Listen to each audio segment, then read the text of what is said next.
مولانا عبدالحکیم اسحاق کے بیانات کے لیے حکیم اسحاق آفیشل کو سبسکرائب کریں۔ مولانا عبدالحکیم اسحاق۔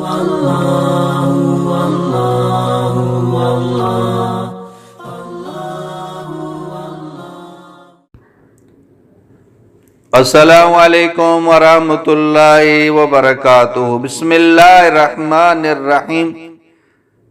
سحری کا آخری وقت کب ہوتا ہے؟ سوال ہے، انتہائی سحر کا وقت کیسے معلوم کیا جاتا ہے؟ اس کا جواب یہ کہ روزہ صبح صادق سے شروع ہوتا ہے اور فجر کا وقت صبح صادق کے تحقق کے ساتھ ہوتا ہے۔ سحری کرنے والوں کو اس سے پہلے کھانا پینا بند کرنا یہ ضروری ہے، یعنی انتہائی سحر صبح صادق پر ہی ہوتی ہے۔ صبح صادق اس سفیدی کو کہا جاتا ہے جو مشرق کی جانب سورج طلوع ہونے سے تقریباً 1.5 گھنٹے پہلے آسمان کے کنارے پر چوڑائی میں یعنی شمالاً جنوباً دکھائی دیتی ہے اور وہ جلد ہی پورے آسمان پر وہ پھیل جاتا ہے۔ اس سے فجر کا وقت شروع ہوتا ہے اور روزہ رکھنے والوں پر کھانا پینا وہ حرام ہو جاتا ہے۔ یہی انتہائی سحر ہے۔ اور صبح صادق سے پہلے ایک اور سفیدی آسمان کے درمیان میں ایک ستون کی شکل میں ظاہر ہوتی ہے، اسے صبح کاذب کہا جاتا ہے۔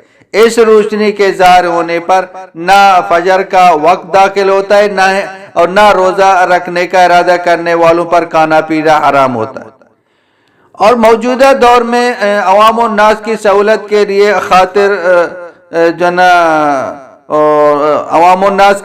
سہولت کی خاطر نمازوں اور سحر افطار کے اوقات معلوم کرنے کے لیے مستند نقشے موجود ہیں۔ مثلا وہ پروفیسر عبداللطیف صاحب مرحوم کا ترتیب دیا ہوا جو نقشہ ہے، کسی مستند نقشے میں صبح صادق کا وقت دیکھ کر سحری بند کرنے کا وہ اہتمام کرنا چاہیے۔ آج کل تو سہولتیں ہیں، نقشے بنے ہوئے جو مستند نقشے ہیں، اس کو دیکھ کر سحری بند کریں اور اس کو دیکھ کر افطاری کریں۔ آج کل تو یہ سہولتیں موجود ہیں۔ واللہ اعلم بالصواب۔